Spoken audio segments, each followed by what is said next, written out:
Gembong orang kafir datang ke negeri kita, dicium sama imam yang celaka itu, Kiai Haji Cilako. Kalau kita boleh lihat, buka Al-Quran, masyaallah muslimin, mohon maaf jangan katakan keras ceramah saya nih, buka Al-Quran. Surat Al-A'raf 176. Allah menegaskan, a'udzubillahi minasyaitonirrajim, walau syi'na la rafa'na biha walakinna akhlada ilal arwat tabahawah famathaluhu kamathalil kalbi. Kalau Allah menghendaki, Allah tinggikan derajat-derajat mereka dengan ayat-ayat Al-Quran itu, tetapi mereka cenderung kepada dunia dan mengikuti hawa nafsunya yang rendah, maka perumpamannya seperti anjing, kata Allah.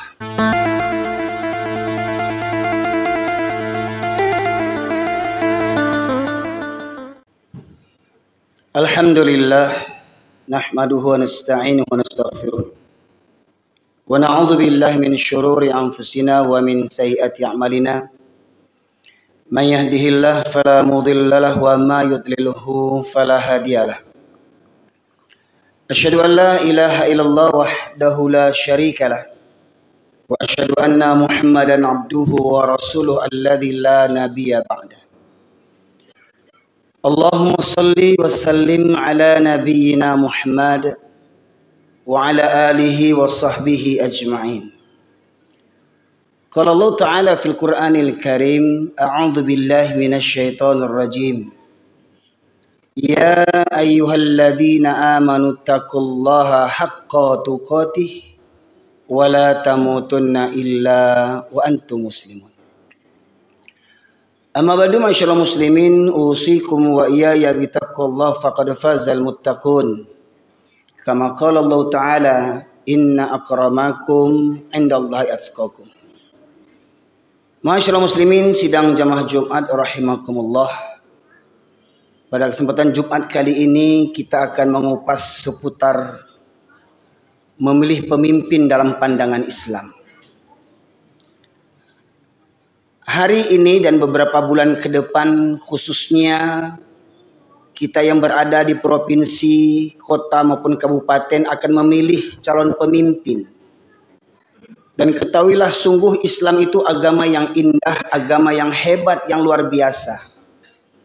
Maka benarlah al-Islamu ya'lu wa la yu'la alaih. Islam itu tinggi, tidak ada yang lebih tinggi daripada Islam. Dan Allah juga menegaskan, inna dina indallahi Islam. Agama yang diterima oleh Allah hanyalah agama Islam. Karena Islam agama yang sempurna. Islam mengatur tatanan hidup manusia, sejak dari bangun tidur hingga tidur kembali. Karena Allah menciptakan manusia, yang paling utama adalah seperti mana Allah tegaskan, wa ma khalaqtul jinna wal insa illa liya'budun. Dan tidaklah aku ciptakan jin dan manusia kecuali itu beribadah, menyembah kepadaku. Masyaallah muslimin yang dirahmati Allah, kalau beribadah pada hakikatnya hukumnya haram sebelum datangnya ketentuan ketetapan Allah dan Rasul. Maka jangan kita beribadah mengikut selera kita. Jangan kita beribadah mengikut kelompok kita. Jangan kita beribadah mengikut partai kita. Maka kita beribadah mengikuti Allah dan Rasul. Sebagaimana Allah tegaskan, fa in tanaza'tum fi syai'in farudduhu ila Allah war Rasul. Apabila kamu berbeda pendapat dalam suatu urusan agama, maka kembalikanlah kepada Allah dan Rasul. Begitu pula pada saat ini kita akan mencari calon pemimpin di Pekanbaru, Provinsi Riau, akan mencari pemimpin sebagai calon gubernur dan calon wali kota.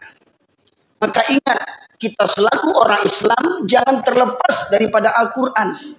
Al-Quran sudah memberikan tuntunan kepada kita. Atas dasar apa kita memilih calon pemimpin? Bukan karena partai. Dan ingat, hari ini tidak ada jaminan partai Islam maupun partai nasionalis, sama saja rusaknya, masyaallah muslimin. Bukan karena partai kita memilih. Yang kita pilih karena pribadi calonnya yang lebih dekat kepada Allah Subhanahu wa Ta'ala. Kita tahu manusia tidak ada yang sempurna. Pasti ada salahnya, ada kurangnya, ada khilafnya. Seperti mana kata pepatah, tidak ada gading yang tidak retak. Karena kita inilah manusia. yang tidak sempurna. Maka kalau ada calon-calon pemimpin, beberapa deret nomor urut calon pemimpin, kalau ada yang baik, kalau semuanya baik, maka cari yang paling baik. Saya katakan, kalau semuanya baik, cari yang paling baik. Kalau sekiranya semuanya buruk, cari yang paling sedikit keburukannya. Maka Allah tegaskan dalam surat At-Taubah ayat 23. A'udzubillahi minasyaitonirrajim. Ya ayyuhalladzina amanu la tattakhidhu aba'akum wa ikhwanakum awliya'a in istahabbul kufra 'alal iman. Wa may yatawallahu minhum fa ulaika humuz zalimun. Ayat ini Allah tujukan kepada orang-orang yang beriman. Hai orang yang beriman, janganlah kamu jadikan bapak-bapakmu dan saudara-saudara kandungmu menjadi pemimpin di antara kamu. Jika mereka lebih menyukai kekafiran daripada keimanan, jika mereka lebih cenderung kepada kekafiran daripada keimanan, maka jangan kau pilih ayah kandungmu, saudara kandungmu, jangan kau pilih menjadi pemimpin. Apabila kalian memilih mereka menjadi pemimpin, maka kalian termasuk orang-orang yang zalim. Masyaallah muslimin. Ayah kandung kita sendiri saja, saudara kandung kita saja, kata Allah, jangan kau pilih mereka jadi pemimpin apabila mereka lebih cenderung kepada kekafiran daripada keimanan. Maka kalau dalam konteks ayat ini, masyaallah muslimin yang dirahmati oleh Allah, secara zahir kasat mata kita hanya bisa menilai manusia dari zahirnya, dan kemudian kita mengambil ukuran daripada Al-Quran. Apa di antara makna yang paling simpel, nilai yang paling simpel yang dapat kita menilai dari calon pemimpin berkaitan tentang kafir dan keimanannya? Maka seperti mana kata Buya Hamka, kalau kalian ingin melihat laki-laki muslim, lihat di waktu hari Jumat. Laki-laki muslim ini datang semua yang laki-laki ini.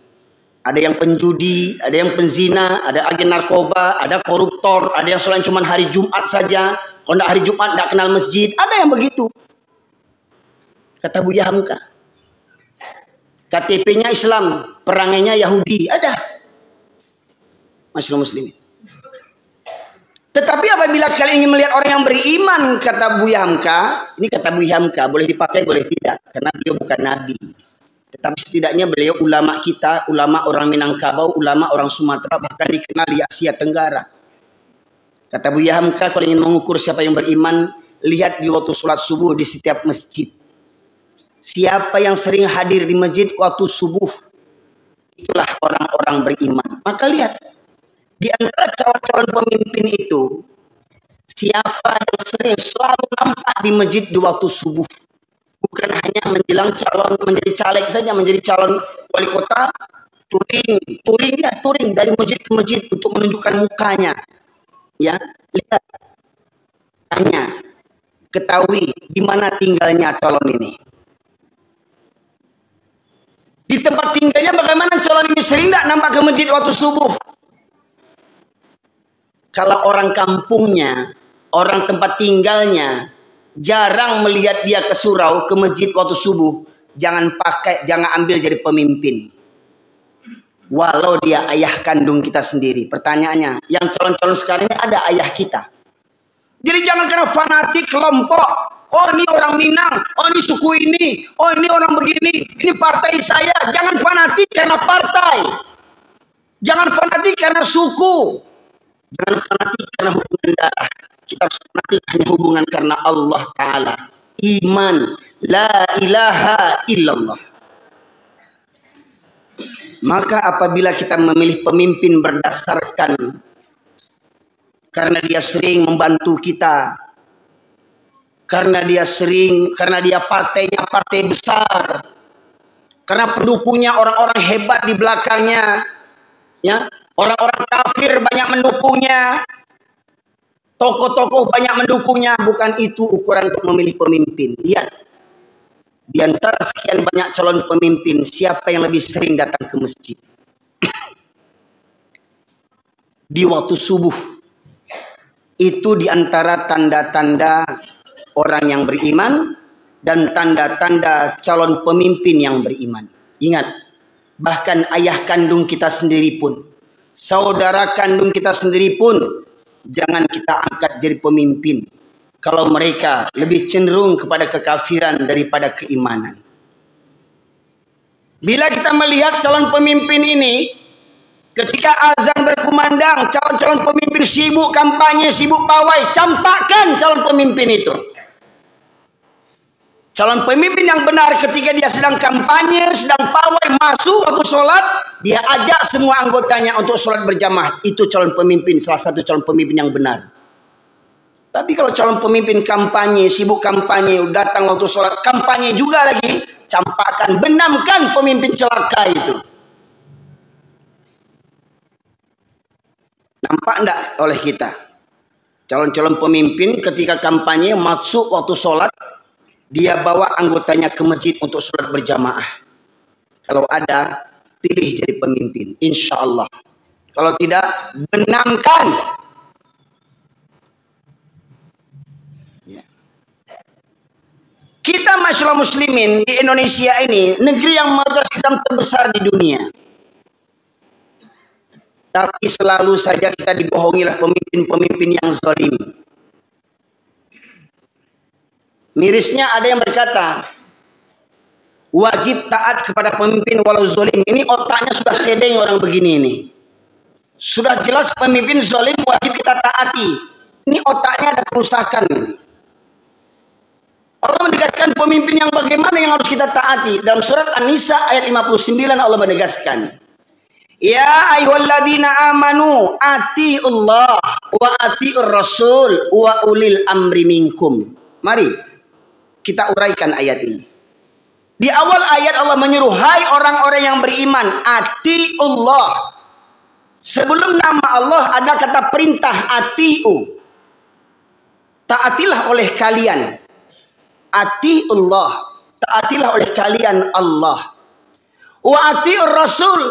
Dan taatilah oleh kalian Rasul. Ada kata atiunya, ada kata perintah di awal nama Allah dan nama Rasul. Tetapi di awal nama ulil amri, tidak ada kata perintah atiu. Ya ayyuhalladzina amanu, atiullah wa atiur rasul wa ulil amri minkum. Ulil amri yang bagaimana yang harus kita taati, pemimpin yang bagaimana yang harus kita taati, ulama yang bagaimana yang harus kita taati, ulama yang taat kepada Allah dan ulama yang taat kepada Rasul.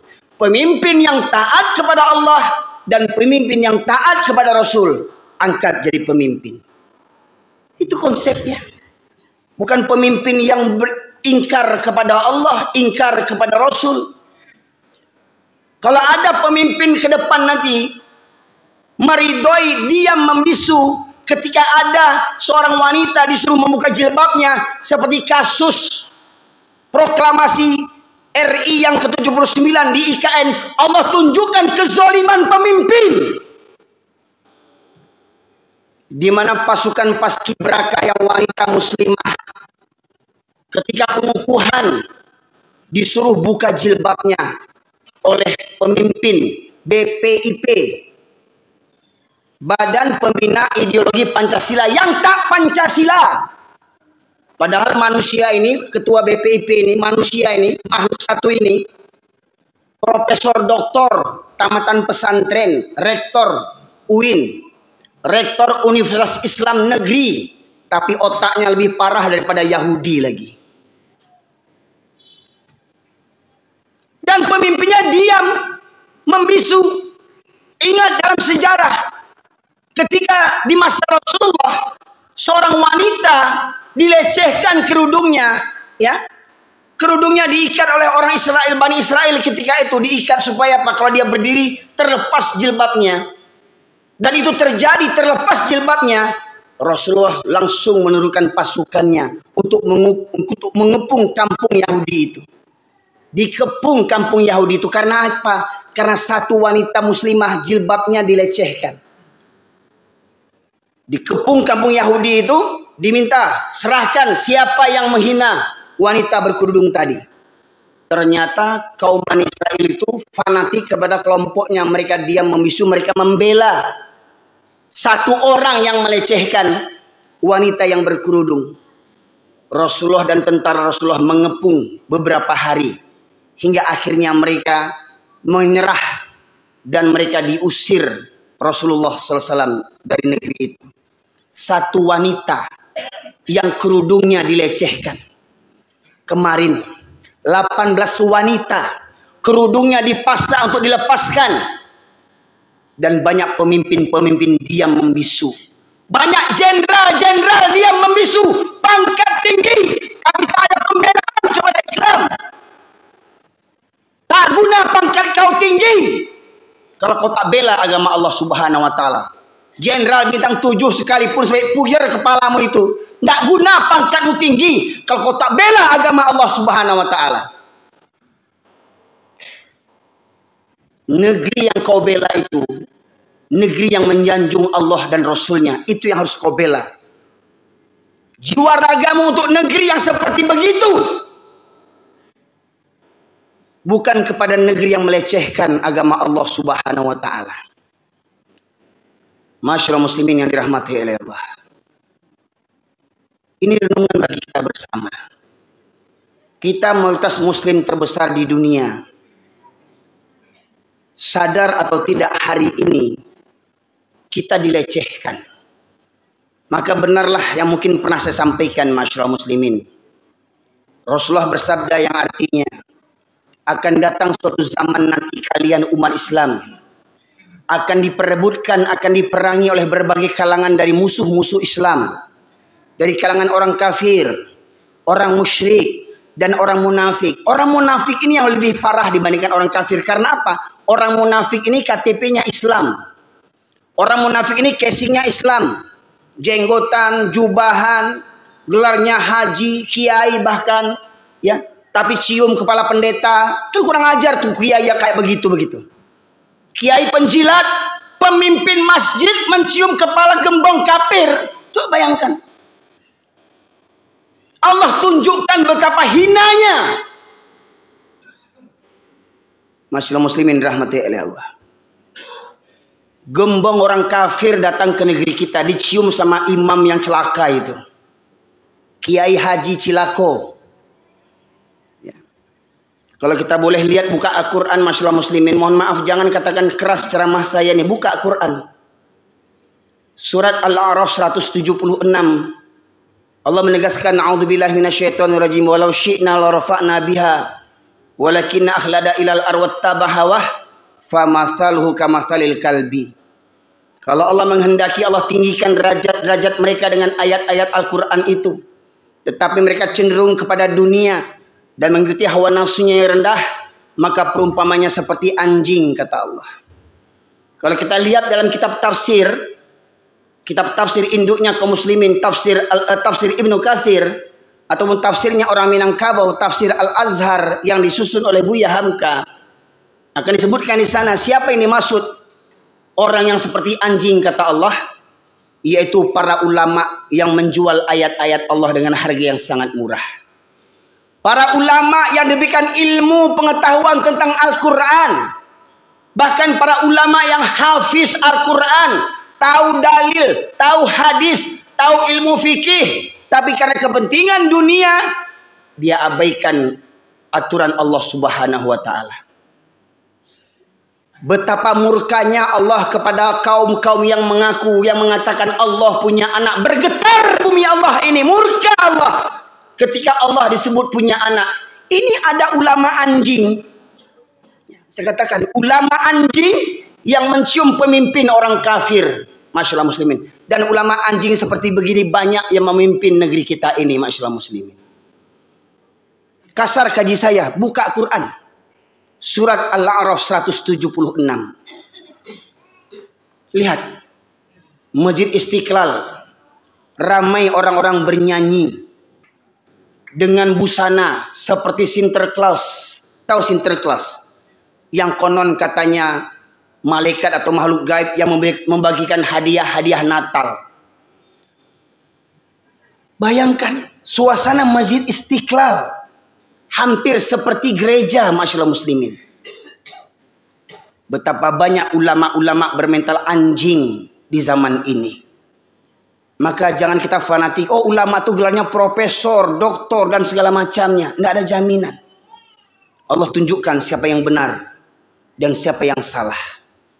Maka masyaallah muslimin dirahmati oleh Allah, mari kalau ada ulama sekalipun, pemimpin sekalipun yang bermesraan dengan orang-orang kafir, benamkan, jauhkan dia, singkirkan dia. Pilih ulama-ulama yang lurus, yang banyak dibenci oleh pemimpin-pemimpin zalim. Pilih ulama-ulama lurus yang banyak dibenci oleh pemimpin-pemimpin zalim. Dan ingat, percaya atau tidak, saya dan Anda semua nanti di akhirat akan dimintai pertanggungjawaban oleh Allah Subhanahu wa taala.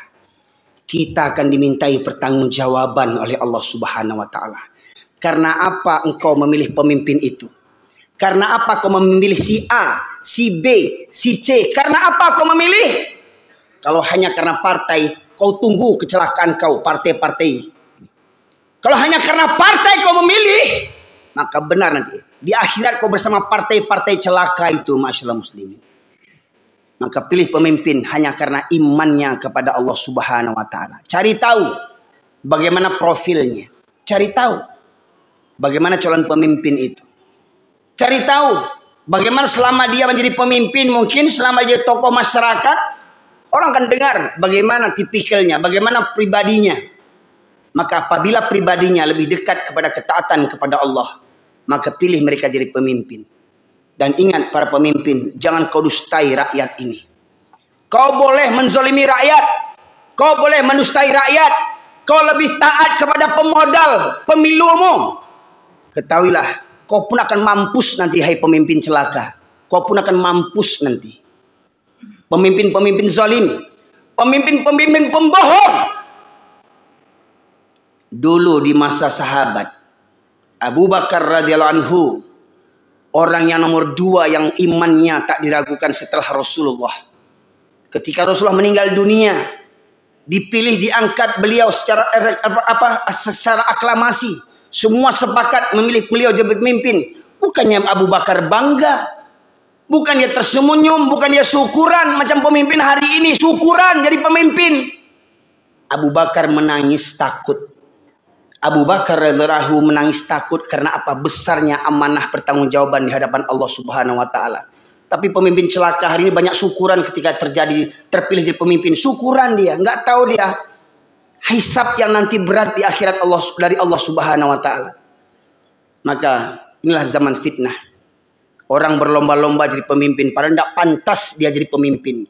Pemabuk, penzina, agen narkoba, pembohong, koruptor merasa layak jadi pemimpin. Sungguh manusia tak beradab. Maka muslimin, ini renungan bagi kita bersama. Fa'tabiru ya ulil albab la'allakum turhamun.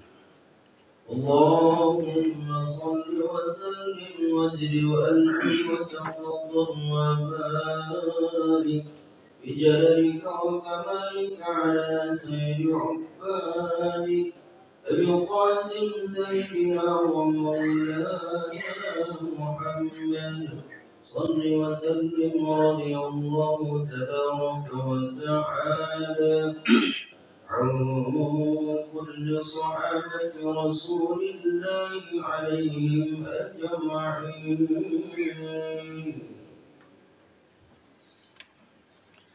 Alhamdulillah alladzi arsala rasulahu bil huda wa dinil haq liyuzhirahu 'ala ad-dini kulli wa kafa billahi shahida. Asyhadu an la ilaha illallah wahdahu la syarika lah wa asyhadu anna Muhammadan 'abduhu wa rasuluhu alladzi la nabiyya ba'da. Allahumma salli wa sallim 'ala nabiyyina Muhammad wa 'ala alihi wa sahbihi ajma'in. Qala Allah Ta'ala fil Qur'anil Karim, a'udzu billahi minasy syaithanir rajim. يا أيها الناس اتقوا ربكم الذي خلقكم من نفس واحدة وخلق منها زوجها وبث منهما رجالا كثيرا ونساء واتقوا الله الذي تساءلون به والأرحام إن الله كان عليكم رقيبا. Masyaallah muslimin, sidang jamaah Jumat rahimakumullah. Usikum wa iyaya bitaqallah faqad fazal muttaqun. Saya berpesan kepada diri saya di khutbah yang kedua ini, kembali kita meningkatkan iman dan takwa dan evaluasinya. Maka marilah kita bertakwa kepada Allah. Ittaqullah haqqa tuqatih. Takutlah kita kepada Allah, bertakwalah kita kepada Allah. Karena sesungguhnya semua yang Allah anugerahkan kepada kita, termasuk panca indera kita, hati kita, akal kita, penglihatan kita, pendengaran kita, lisan kita, akan dimintai pertanggungjawaban oleh Allah Subhanahu wa Ta'ala. Maka sebelum kita berfikir, sebelum kita berkata, sebelum kita bertindak, sebelum kita memilih, marilah tundukkan jiwa raga kita dengan ketaatan kepada Allah dan Rasul-Nya. Semoga kiranya apabila kita berbuat atas dasar iman dan takwa, maka niscaya Allah akan membimbing kita menuju jalannya yang lurus, hingga akhirnya kita mati dalam keadaan mukmin dan muslim yang sejati. Terakhir saya sampaikan satu firman Allah di khutbah yang kedua ini, ma'asyiral muslimin. Allah berfirman, a'udzubillahi minasyaitonir rajim, wa laqad dzara'na li jahannama katsiran minal jinni wal ins lahum qulubun la yafqahuna biha wa lahum a'yunun la yubsiruna biha wa lahum adhanun la yasma'una biha ulaika kal an'am bal hum adall ulaika humul ghafilun. Dan sungguh akan kami penuhkan neraka jahanam banyak dari kalangan jin dan manusia, mereka yang memiliki hati tetapi tidak digunakan untuk merenungkan ayat-ayat Allah. Mereka yang memiliki hati tetapi tidak ada takut kepada Allah. Mereka yang memiliki mata tidak digunakan untuk melihat tanda-tanda kebesaran Allah. Betapa banyak zaman ini pemimpin-pemimpin yang zalim, yang menggadaikan imannya, yang menggadaikan rakyatnya, yang menggadaikan negaranya dengan penguasa-penguasa kafir di dunia. Banyak yang tak ambil pelajaran daripada itu. Dan mereka memiliki telinga tetapi tidak digunakan untuk mendengarkan ayat-ayat Allah. Nasihat yang benar tidak mereka dengarkan, mereka abaikan. Maka orang yang seperti begini, kata Allah, punya hati tidak ada takut kepada Allah, punya mata tidak ambil pelajaran, punya telinga tidak mau mendengarkan. Mereka, kata Allah, ulaika kal an'am balhum adall. Mereka seperti binatang ternak, bahkan lebih sesat, lebih hina pada binatang lagi. Semoga kiranya kita tidak termasuk makhluk yang dihinakan oleh Allah Subhanahu wa Ta'ala. Maka mari kita bimbing jiwa raga kita ini dengan mohon pertolongan kepada Allah Subhanahu wa Ta'ala, agar kiranya Allah senantiasa melimpahkan rahmat dan hidayah kepada kita sekalian, agar jiwa raga kita terbimbing dengan iman dan takwa di bawah naungan Allah Subhanahu wa Ta'ala. Innallaha malaikatahu yusholluna 'alan nabi ya ayyuhalladzina amanu shallu wa sallimu taslima. Allahumma ighfir lil muslimin wal muslimat wal mu'minina wal mu'minat al ahya'i minhum wal amwat innaka qadiyal hajat. Rabbana zalamna anfusana wa illam taghfir lana wa tarhamna lanakunanna minal khasirin. Rabbana la tuzigh qulubana ba'da idh hadaytana wa hab lana min ladunka rahmah innaka antal wahhab. Allahumma arinal haqqa haqqan warzuqna ittiba'ah wa arinal batila batila warzuqna ijtinabah. Ya Allah, ya Rabbi, ya Rahman, ya Rahim, tunjukkanlah calon pemimpin yang baik, yang taat, agar kami dapat mengikutinya, ya Allah. Dan tunjukilah kepada kami calon pemimpin yang zalim, yang ingkar kepadamu, ya Allah, agar kami menjauhinya, ya Allah. Ya Rahman, ya Rahim, jauhkanlah negeri kami ini daripada musibah, bencana, malapetaka, ya Allah, dari kemaksiatan dan dosa-dosa kami. Ampunkan dosa kami, ya Allah. Ampunkan dosa pemimpin-pemimpin kami, ya Allah. Bimbing kami menuju rahmat dan hidayah-Mu, ya Allah, agar negeri ini senantiasa Kau limpahkan berkah dan rahmat-Mu dari langit dan bumi. Ya Allah, ya Rahman, ya Rahim, ampunkanlah kelalaian kami selama ini, karena ketidakpedulian kami dalam urusan agama dan urusan negeri ini, ya Allah. Maka ya Allah, jadikanlah Al-Quran sebagai panduan hidup kami, agar mulia negeri ini, agar mulia bangsa ini, agar mulia kami seluruh bangsa Indonesia ya Allah dengan iman dan takwa-Mu. Ya Allah Rahman Rahim, perkenankanlah doa kami ini. Rabbana la tu'akhidna in nasina aw akhtana. Rabbana wa la tahmil alaina isran kama hamaltahu ala alladhina min qablina. Rabbana wa la tuhammilna ma la taqata lana bih wa'fu 'anna waghfir lana warhamna anta maulana fansurna 'alal qaumil kafirin. Allahumma ansuril muslimin wal mujahidin fi Filistin. Allahumma ansuril muslimin wal mujahidin fi Filistin. Allahumma ansuril muslimin wal mujahidin fi Filistin. Allahumma ansuril muslimin wal mujahidin fi Indonesia ya Allah ya arhamar rahimin. Rabbana atina fid dunya hasanah wa fil akhirati hasanah wa qina adzaban nar. Subhana rabbika rabbil izzati amma yasifun. Wassalamun alal mursalin walhamdulillahi rabbil alamin. Qimus shalah.